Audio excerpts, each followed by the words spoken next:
Hi, everybody, and welcome to our Talent Voices webinar on Top Employer Brand. Thank you so much for taking the time to join us today. My name is Aline Gorey. I'm Senior Media Solutions Manager here at LinkedIn. And I'm really excited today to introduce our panel of speakers. So please welcome Emily Garvie, who is the Head of Talent Acquisition at RS Components, and Tom Portingale, who is Senior Employer Brand Marketing Manager at Nationwide Building Society. Guys, thank you so much for joining us today. Really looking forward to hearing your expertise and experience around all things employer branding. Let's kick off and jump straight in. So obviously COVID-19 has been front and center stage over the last few months. So I'd love to know a little bit about how you've adapted your employer branding strategy as a result of the pandemic. So maybe, Emily, I'll go to you first and you could share your thoughts around that. Yeah, thank you. I think for us, it was really important to do something different, but not rush. So we took some time to be really deliberate with the employer branding activity that we've been doing, because I think it was really important at the time to match the tone. If we had started to share lots of recruitment ads at a time where we went home many people and we had people that were furloughed, it just would fall on a really disapproving audience. So we really took a step back and we looked at our business response.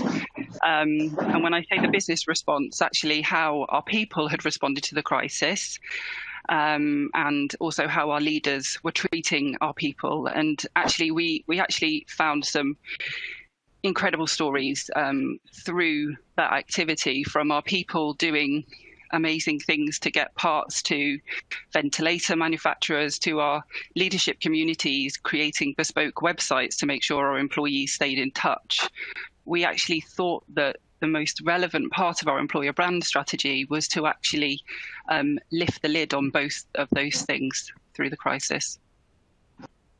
Yeah, and that's fantastic to see that kind of positivity that can come out of a crisis like this, where actually you can kind of improve your employer brand strength. And I agree with you, Emily, as well. Taking the time to make sure that you're comfortable in the messaging you put out rather than just shooting from the hip is really important. Thank you. And over to you, Tom. Maybe you can share as well how you've adapted. Sure, Aileen. So we've distilled it, I think, against two levels, on a brand level, and then looked at it really from a candidate experience perspective. So from a brand point of view, we really tried to adopt quite a strong salient strategy to make the cut through. So what was important was that was underpinned by strong actions and not just words. A bit like Emily said, it's not about just talking the talk, but walking the walk as well. So, we consciously and proactively took early steps to protect our feeling customers and also our staff. So it didn't necessarily feel like an adaptation for us. I think, the values and the culture pre-crisis at Nationwide was known for.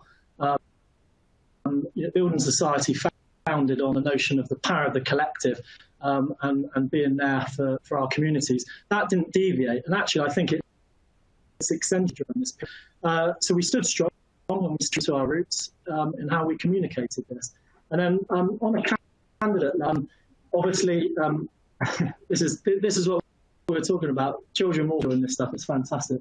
I don't think I can tie your football to that. Mummy do that. Is that okay? I know. Okay, she might be able to. Okay. And on the candidate level, we've been recruiting through this period. So obviously we've had to goalposts about we've done that. So providing reassurance and that clear support around video interviewing, online assessments, and also that virtual onboarding really key for us. So those have been the slight adaptations that we've been making. Yeah, that's fantastic. And I actually think that's a really good point that you make, Tom. And I think it's something that we can take going forward, that there's always going to be a need to adapt. And if it's not one crisis, it might be something else. So great to see that you've carried that through, like pre-pandemic and throughout the pandemic. So that's absolutely fantastic to see. And also that you're supporting, your candidates in, transitioning to virtual onboarding, and that you've still continued to hire throughout and just adapt that way, because it is a new process for a lot of people. So that's fantastic to see Nationwide taking the lead on that. So on to my next question. We're following on from the previous one. The recent pandemic has shown us that being nimble and adaptable is really key for businesses. What advice or tips can you share on how to be agile in your employer branding comms? And I'll put that to you first, Tom. Yes, a great question. I mean, I'm answering on a personal level here, but thankfully my marketing peers at Nationwide have also understood this as well. So, for me, brand and visibility isn't a strategy for long-term success. So it's been really, really imperative to maintain that meaning during this period drop down, and also as you come out. So whether you're a consumer or whether you're a candidate, they still have high expectations from companies, components, or Nationwide to fulfill their responsibilities. So, I think what I've noticed is all the research that I've seen through LinkedIn Insights, through Gartner, through Kantar, for example, have said that candidates don't want brands to stop advertising. They just don't want brand, I guess, exploiting the situation or coming across as being insensitive. So, those companies which are standing out are essentially those which are stepping up. What we tried to do from a Nationwide level is be on the front foot with that. So we've been engaging and we've been listening to candidate sense, and we've made some tweaks, for example, to our content strategy at the start of lockdown to try and convey the stories of solidarity, the customer care, the culture, the new recruit processes. And we've already seen some good wins from that. So we've had a 15% increase to our company page followers. We've been averaging 5% engagement rates with our LinkedIn posts. And we're currently the second most company page within our financial services peer group. So I think it's nice vindication for just nuance in the approach is also landed, but of course you've got to be ready, nimble and agile to adapt as the mood, the sentiment changes, and also what people's appetite is from the information there. That's fantastic, and fantastic to see you getting those kinds of, statistics and that feedback on what you're putting out there. And I totally agree with you as well that you need to adapt to your audience as well. So that's going to be a little bit different for every brand. And also that it's about, testing and refining and tweaking and just being able to do that on the fly. Thanks for that, Tom. And Emily, over to you. Yeah, I think for me, there's a couple of things to think about on this, and really having clear objectives of what you want to achieve allows you to create some anchors for anything that you do from an employer brand perspective. And then one of the things that we found particularly useful was actually, and if I kind of take a step back, talent acquisition to RS Components is new. We've recruited for years, but talent acquisition is very new to us. And if it's new to us, it's really new to our marketing communities as well. So for me, using the opportunity of creating an employer brand campaign to build those collaborative relationships with our marketing community was absolutely key. So we made sure that we had a really coherent and consistent thread through all of the activity that we did from an employer brand perspective that connected with our customer marketing. So through any of the posts that you saw through our campaign, we had a really consistent thread of being by your side. So by how we were by your side as an employee, as a candidate, as a customer, as a supplier. We really started to use by your side as a real strong anchor for any of the conversations that we had through social media. And then I think from an agility perspective, not to strive for perfection. One of the things that we found really interesting through the activity is actually our most quick and dirty content was our most successful. So we created a Teams recording video of just a few people from the talent acquisition team and the marketing team really, really early on in the crisis, just talking about how we're adapting, how we're trying to navigate through the new kind of normal of working from home with kids and pets and all of the craziness that comes with that. That was our most successful piece of content as a business in 6 months. We had around 15,000 impressions, which for us is a lot. For other businesses, maybe less so. So it really just proved to us really early on as a hypothesis that you don't need to strive for perfection. Using the content from your internal comms channels, using the content from, we use Yammer as an internal comms tool. Using some of the content that our colleagues were sharing on Yammer was such a great opportunity to then start to amplify that content externally. And we had some real success with content like that. That's fantastic. And I think that's a great point you made on consistency throughout the different departments. And, you know, no matter what you're messaging to the different audiences, just having that consistent thread. And really, really good point as well. I think at the beginning of the pandemic, everybody was getting used to the new normal, and, you know, fantastic to see that on the fly content that ended up really resonating with your audience. And it just shows it's better to put something out there than nothing at all, because it's a learning curve, right? Absolutely. Yeah. This question is probably going to be a bit more relevant for you, Emily, as I understand that at RS Components, you've put some staff on furlough as a result of COVID-19, and I'd love to hear a little bit more about that. I understand it's a bit of a juggling act having staff on furlough while still managing to actively communicate your employer brand. So maybe you can tell me a little bit about how you manage that. Yeah, and I think that this was the point I think I made on the first question, why tone is incredibly important. We obviously, as 3 months ago in March, which feels like a lifetime ago now, we were the same as many organisations, which we moved into a protect the business mode. And that was obviously down to reduced volumes and just uncertainty. If we could have predicted where we would be in June, in March, I just don't think anyone would have been able to. So what was really important to us is to protect the organisation. And as part of that, we went through an activity and we furloughed a large proportion of our community. And while we didn't overtly communicate that, actually what was really interesting was the sentiment of our employees that had been furloughed. I think that they recognised, I think the reality was through the crisis, everyone wanted to pitch in. Everyone wanted to play a part and feel that they were contributing to the organisation. And we actually noticed that our colleagues that we'd furloughed, they felt that they were doing their part just by being furloughed and being at home. And as I said, we didn't overtly communicate any content around that. But our colleagues created articles and posts and tagged us and used by your side through huge amounts of social posts. And we saw some really positive sentiment around the organisation. And actually, we didn't need to communicate it. They did it for us. I think more latterly, obviously, as a FTSE organisation, we acknowledged it in the annual report, but we did also acknowledge the fact that although we had furloughed people, we wouldn't be accessing the scheme later on because we felt that we were in a really strong position.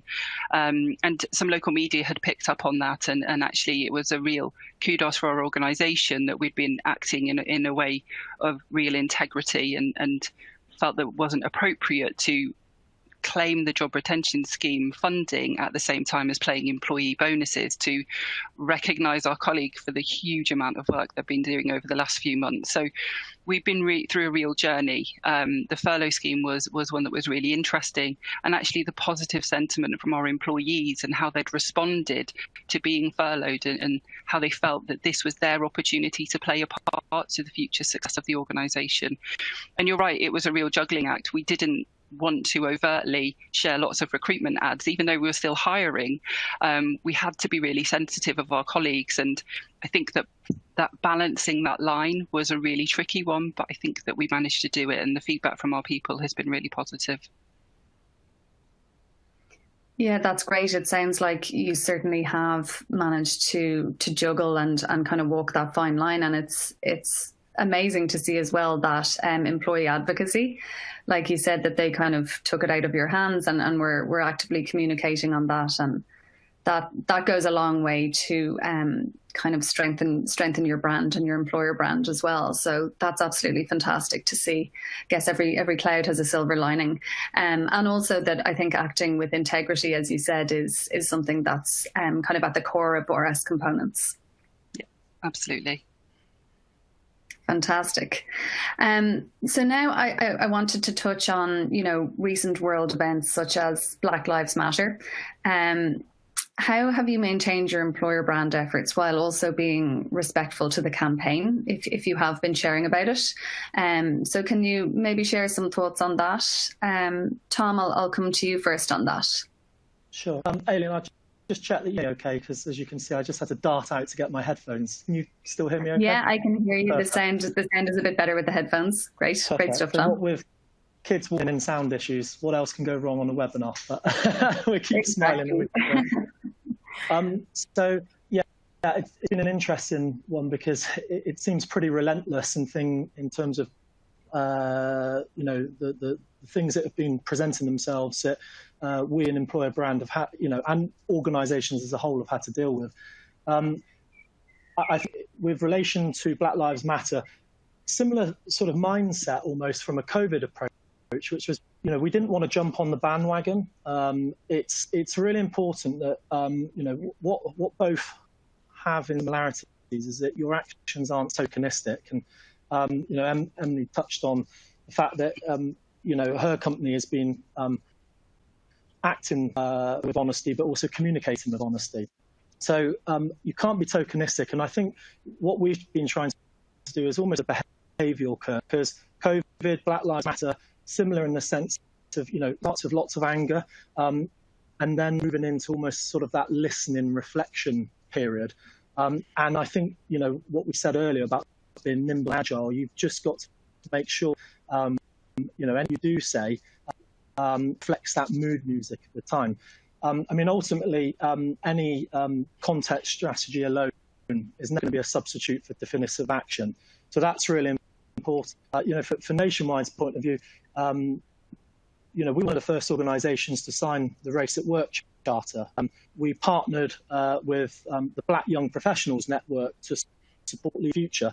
This was done before, unfortunately, what happened in Minneapolis, not since. And also, we were one of the first organisations to voluntarily publish our ethnicity gap. So if there are things that have been done in the organisation which have come, again, sort of pre-crisis, then, and it shows, it comes back to this point where you're not deviating, but you're accentuating values, your purpose, then, those have still got the forefront of your response. They have been for us in relation to Black Lives Matter. Yeah, really, really good point, Tom. And I think you're right when you say don't jump on the bandwagon. I've seen a lot of brands saying that they're going to take their time to inform themselves before they make an official statement or put something out there. And it's good to know that that's okay as well. Absolutely, because this process is all organisations are on a journey. So the examples I've just cited, I'm certainly not saying Nationwide's nailed it. We've got lots more to be done in this area. But I think, again, if you communicate honesty again and say, look, these things, we know do more, and we're going to tell you how to do it, and we're going to listen to you as well. And that's the really important thing, to be almost a candidate in, not out. Absolutely. And Emily, did you want to share thoughts around that sentiment? Yeah, I think I'd really echo Tom's point on actually having a period of listening and reflection. I think we saw lots of brands really jump up and down at the beginning of the Black Lives Matter movement. And actually there was lots of kind of challenge on social media around, well, show me your exec team, show me them. Because actually you can't be really, really strong and powerful with your messages if you're not backing it up with action. And as an organisation, we have we're a global organisation. We have offices in I think 16 countries across the globe, and we have a large office of probably around 600 people in Fort Worth in Texas. And actually having an office in Texas actually amplified the situation for us, and it became much more personal as well as an organisation. And I think that, again, the deliberate nature of what you say and the tone that you take is really critical. And throughout the COVID campaign, our tone from an employer brand perspective had been one of kindness, empathy, authenticity. And actually, with our internal comms colleagues and our colleague from diversity and inclusion team, we actually thought about how we wanted to communicate it externally. And what was really important to us was being authentic on the topic. And actually, the post and the material that we shared on the Black Lives Matter theme was really interesting, because it was actually just a snippet of our CEO talking to our internal communities from a podcast, and actually the really raw and authentic nature of that post, of that call to action for all employees to play our part, we felt fitted just beautifully. And why create something else externally if your internal message is so empowering and enabling of your community? So I do think that the theme of kind of kindness, compassion, authenticity from COVID naturally has flowed through to the Black Lives Matter movement, and I think is probably going to be quite consistent for the future anyway. That's a good point. Thank you, Emily. And I agree with you on that as well. I think that in a way, people have realized that on an ongoing basis, they're going to need to be more adaptable and particularly authentic and honest. I mean, I think if you have those two things, and like you said, if you bear in mind the tone, it's going to help you to come out stronger. So what advice would you give to people who, I think people have realized as a result of the pandemic and recent events that they do need to be more active in their employer brand comms, but might not necessarily be sure where to start. Could you share some tips on, how you can kind of start if you don't have a basis for your employer branding strategy right now? And Emily, I'll go to you on that, if that's okay. Yeah, I think there's three things for me. The first one is actually from a talent acquisition perspective, there's no shortage of really great suppliers that are willing to share their insight and knowledge, and leveraging suppliers is a really great way to kick off your employer brand efforts. We have our account director, it's not a plug for LinkedIn, but our account director is fantastic and was so willing and kind and supportive and sharing of her knowledge that actually it really helped to influence what we did from employer branding campaign, and actually taking that expertise and using it was really important. Secondly, my top tip is make friends with marketing. Your marketing community is such a huge wealth of knowledge on this topic. And the reality is that my background is HR. I've been a HR person for 15 years. I know very little about marketing, and actually the knowledge and expertise that I've gained from our digital and marketing communities has been just so invaluable through this activity. And the third thing for me is just try things. If it doesn't work, it's fine. You've learned something. And again, the great thing about talent acquisition is there's a whole wealth of data that you can use to guide your decision making as you move forward. And if it didn't work, great, just don't do it again. If it worked, brilliant, do more of it. Use the data to influence how you move through any campaigns, and just try and react to that. That's brilliant, Emily. Really, really strong points there. And we always love a plug at LinkedIn, but I think it's a great point that you made about the collaboration, whether it's internally or, with external partners as well, or just seeing what other, competitors and peers are putting out there. And also an excellent point about there's no necessarily right or wrong way, but you need to start and get stuck in to be able to move on from there.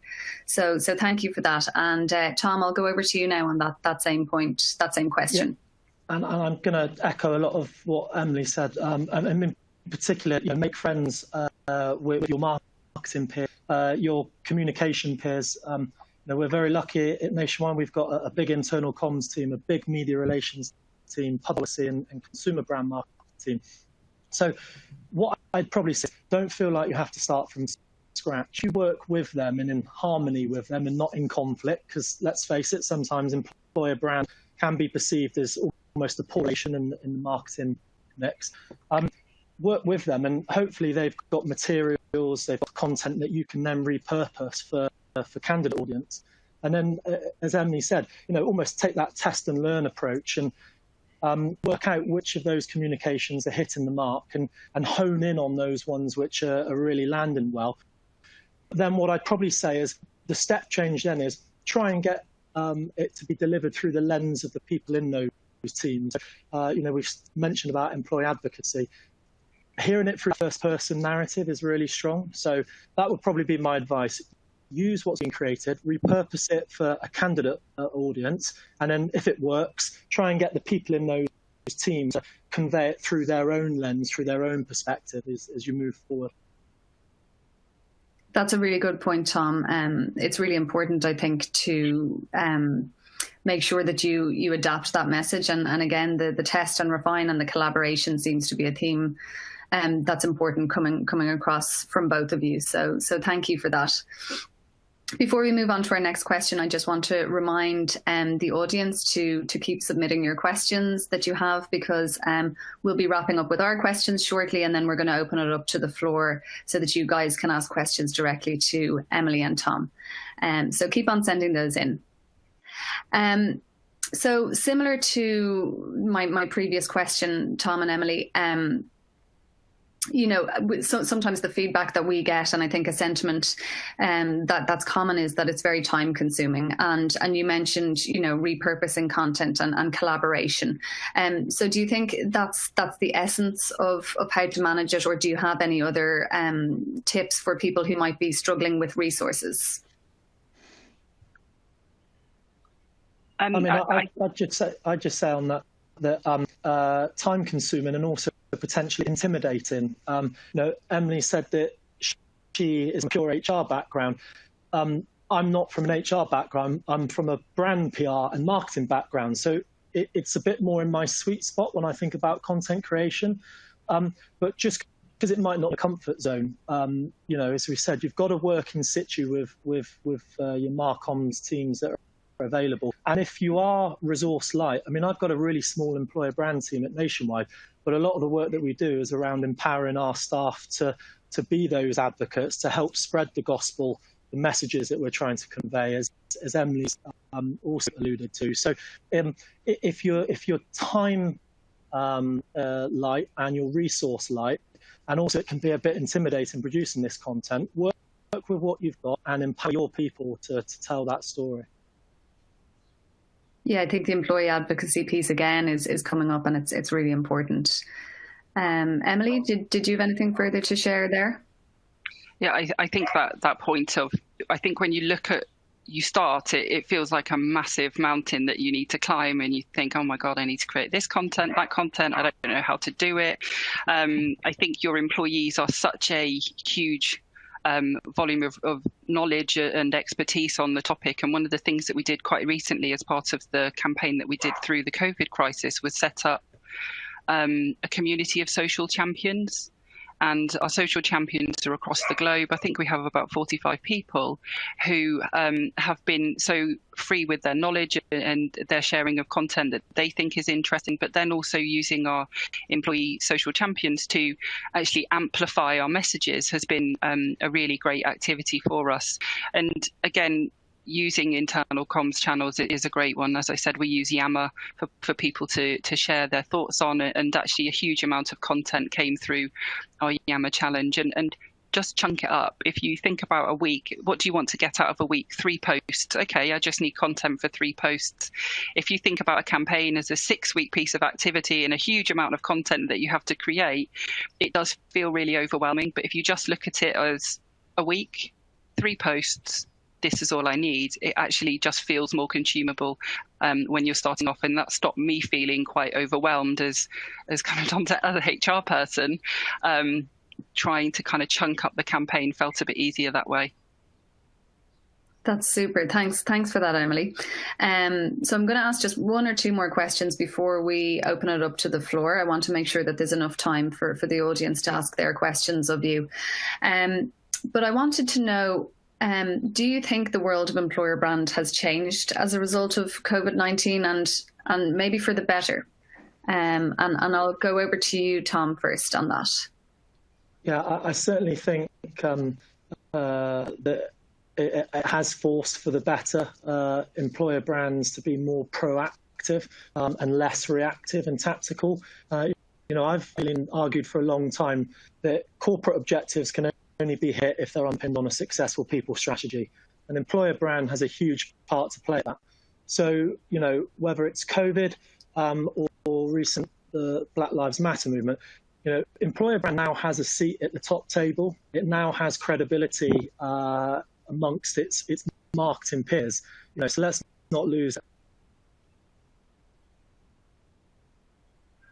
You just cut out there at the very end, Tom. Let's not lose momentum. Yeah, let's not lose it. Let's not lose that opportunity. We've got a seat at the top table because of COVID, because of Black Lives Matter. Employer brand is really, really important in terms of propping up the wider brand of an organisation during this period. So, we've got some skin in the game, and this is an opportunity to continue to amplify and keep that agenda running within your own organisation. So, yes, it's changed, I think, for the better, as long as we, as I said, we don't lose that momentum. Absolutely, I agree. And Emily, do you see, from what you've told me so far, it seems like, you've had a positive experience throughout this whole thing. So do you see that continuing?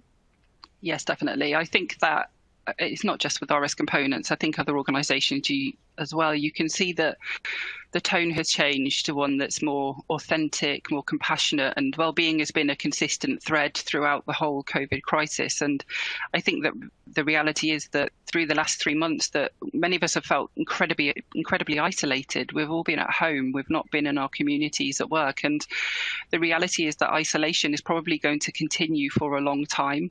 So having more meaningful and emotional connections with a brand is going to be a huge priority, which is obviously where the tone and authenticity of that emotional connection comes into play. Absolutely, I fully agree, and it's great to see, positive things coming out as a result of the crisis, particularly from the brand's employer branding kind of strategies and the message that they're putting out there. And you're so right; it's much harder to do that in isolation. So therefore, it becomes more important. I just had one last question before we go to the audience.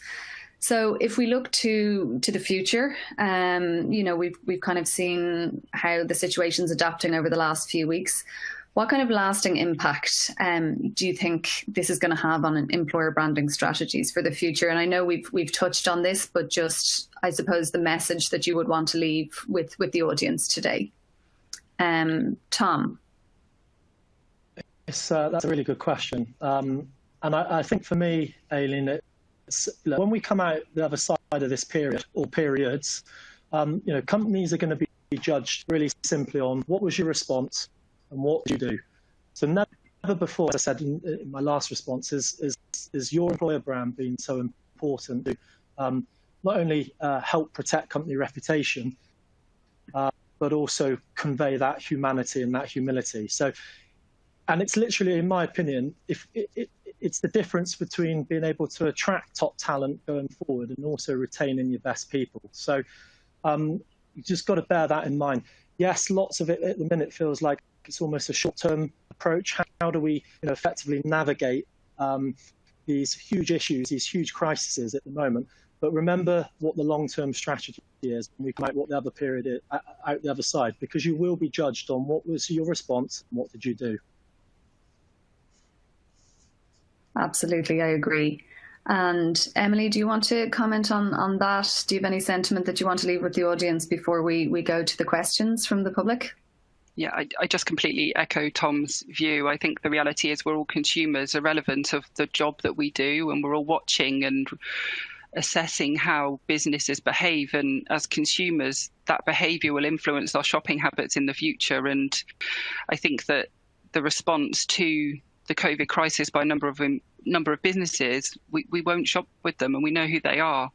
I do think overall that content and strategies will be much more well-being focused around mental health, around supporting people. And I think that there will be much greater levels of probably more agile and nimble content, but then much greater levels of authentic content as well, because actually all of the data points to that being the type of content that resonates the most with your potential candidates and employees. Absolutely, I totally agree, and it's wonderful to see that the sentiment coming from the both of you is the same, really around authenticity on that point, and I think that's going to be really important going forward. Thanks, guys. I'm just going to jump in. We've got a question here from Zoe. So feel free to answer this, both of you, but I'll come to Tom first because you did touch on this. So Zoe says, I want to recruit using video interviewing and assessments, which as a business we haven't done before. And I wonder a couple of things. Any recommendations for the media to use to do this? And should we be considering video content, quick and dirty, as Emily says, to be out there in the marketing approach to support our brand for recruiting? What would you guys recommend? It's a really good question, Zoe. So thankfully, there's lots of video platforms on the market which you can use really well for video interviewing. So we use Microsoft Teams at Nationwide, but many people are using Zoom, for example. I think the main thing is lots of people, this will be very different and a very new experience, but you want them to bring their best self to that interview process. So whatever video platform partner you run with to conduct those video interviews, you socialize, make sure that you convey beforehand what are the steps and some hints and tips for candidates to prepare. From lighting in a room to trying to stop children running into the interview. Also checking your broadband connection, all these housekeeping things, it would just give them that peace of mind before they actually conduct the video interview. And then I guess with regards to the second part of the question, I absolutely would promote the use of quick and dirty. But when I think about the power of through the first person narrative. So if you've got hiring managers that can simply record, it might be, on their mobile in a Vox Pop format, they record a video and you can share that with candidates who have applied or who are in the interview process so they can get a feel for the person that's potentially going to be their manager, team that they're potentially going to be joining. I think that's really powerful. There are some good platform tools on the market. We've just started using something called Video My Job, which gives you branded video content that can be recorded on your mobile, which has proved really well. So I think the main thing is play with it. Don't feel like you're committed to doing it, almost like FOMO, that fear of missing out because you think everyone else is doing it. Yeah. Super, thank you. Thanks for that, Tom. Emily, did you want to comment on that, or shall we move on to the next question? No, I'd really just echo it. It's probably more of a plug for Microsoft Teams. We've actually used it for absolutely everything through the crisis and been fantastic for video interviewing. And actually, we've used it to create some content. The recording facility on Microsoft Teams is great and actually looks brilliant on a screen as well. And also echo the fact that with a candidate, they just want to know, just talk to them. They want to know what's happening through their journey. That constant communication is even more important when they're not going to be meeting people physically. So really guiding them through, giving them hints and tips will make sure that that experience is still positive, even though you can't meet them necessarily face to face. That's an excellent point. Really good advice there. Thank you. So we have another question in from Suzanne. She is saying COVID-19 has given brands the opportunity to really promote and focus almost solely on their employer brand. So she wants to know, how do you plan to keep the employer branding activity visible when normal marketing activity resumes? I can pick that one up because that's really, really interesting for our business. And as I said, talent acquisition was very new to RS, and we didn't necessarily have a seat at the table or a voice and influence in the social media plan. We do now because the data backs it up, and that was the great part of the campaign that we ran through the COVID crisis. Is we now have a huge amount of data points. I think that the campaign that we've just been running for the last 6 weeks has contributed to around 300,000 additional impressions to our organisation. So we have a role to play, and we can really influence now in what that looks like in the future. So the great news is having the data to back it up and be able to be welcomed into that conversation now. Excellent point. Yeah. Tom, did you have any thoughts on that? Yeah, I mean, it's a great question, Suzanne. And just to add to Emily, we're still going to continue to amplify, how we've been supporting our staff, our customers, and obviously the communities in which we serve. And I think that lends back to the point where your purpose and your values are still as important before, during, and after this as they were pre-COVID. I think what I would probably just add, though, is just think creatively how you're going to serve those messages and ads up. I don't know about you guys, but there's adverts and there's content still out there now that I saw at the start of lockdown. So it's 3 months old. It's starting to grate a bit on me. So don't follow the crowd. Try and be creative. So still talk to the values, the purpose, the people who bring it to life, but just try and think creatively how you might be able to move that delivery on a bit. That's a really good point, Tom. And I think it comes back to being agile, like we said, and how, we have to be agile throughout the pandemic as it unfolds and changes. So thanks for that. I've got another question in here, a lovely question from Sadaf, who wants to know, what employer branding campaign during COVID-19 are you most proud of and why? So, Emily, I'll come to you first on that. I think we had a week where we focused specifically on leadership, and we had some really lovely content from one of our heads of engineering, and we're doing a piece of work on advocacy internally, and we'd identified some of our personas, and we actually used our personas for the first time for a week of this campaign, and the content was beautifully created, and again, very quick and dirty technology that we used to create it. The tone, the message, it was by far our most successful week of data, but also it's actually the people that we featured. They were all employees. They all just felt incredibly passionately. And it was very, very clear that actually from a leadership perspective, their attention and care and kindness towards their employee group was actually really heartening to see, and was a pleasure to share externally as well, and was incredibly proud of that specific week's content.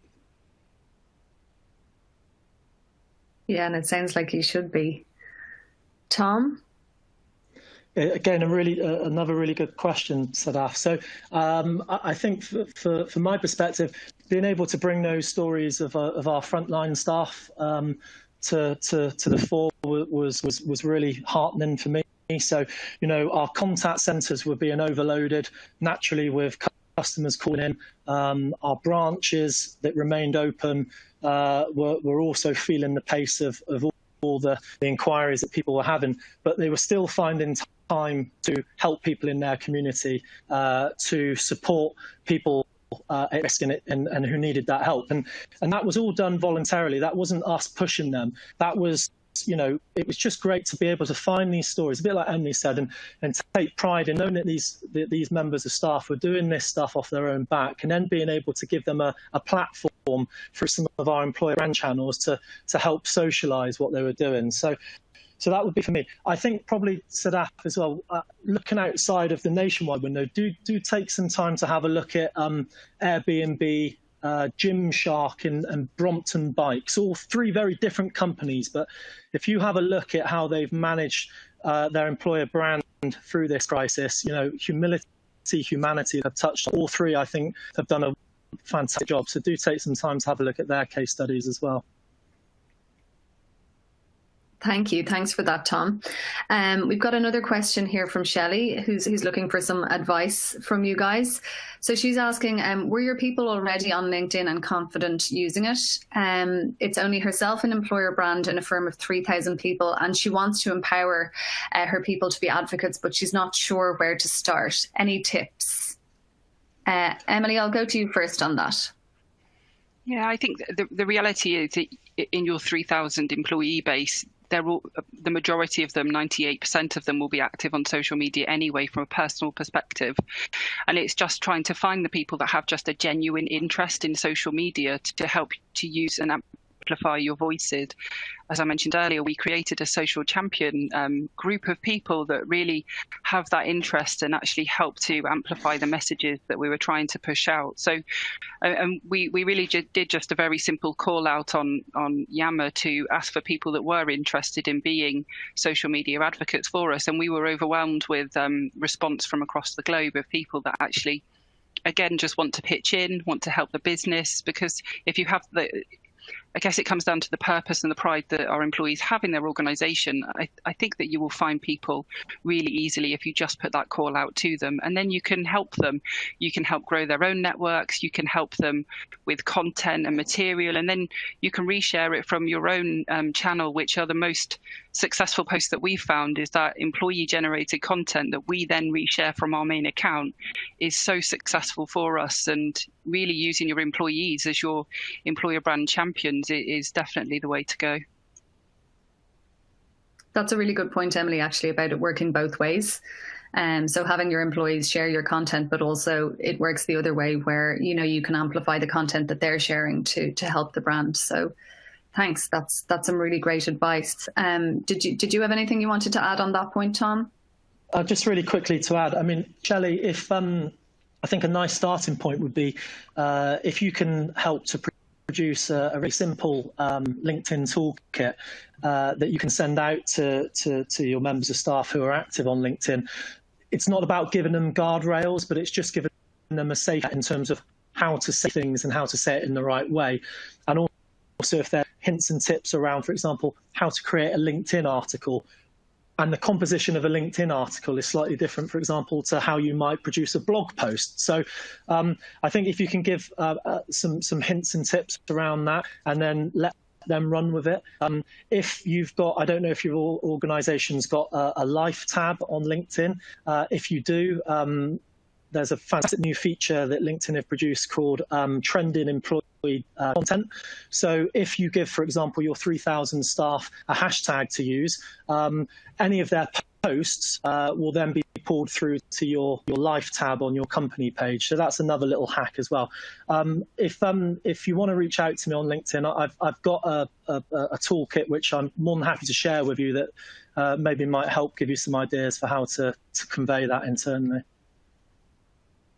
Thanks so much for that, Tom and Emily. Hopefully that's helped give you some good tips to work off, Shelley. I've got another question here, great question from Millie. What would you say is the best data to use to promote the need for employer brand focus when this will require additional resource? I think that we've found great data through LinkedIn. We have admin access to LinkedIn, and the analytics in there really helps you to understand how your posts and engagements are performing with your audience. I think we're quite lucky that with our career site that we have some really interesting data from there that tells us how candidates are behaving when they go on our career site. Are they applying for roles? What are they doing? And then I think that we've also used Glassdoor as a really great tool, and again, a reasonably inexpensive tool to be able to understand some really important data points around what people are interested in as you move forward. Thanks for that, Emily. That's really useful. So we're going to wrap up now. Thank you both so much for taking the time to talk to us today. I know I've certainly learned a lot, and I hope the audience has as well. For any questions that might be outstanding among the audience, please don't hesitate to get in touch with your LinkedIn contact or indeed myself. It's been absolutely wonderful having you all here today. So hope that you're going to be a little bit more confident in your employer branding efforts going forward. Thanks, everybody, and have a great day.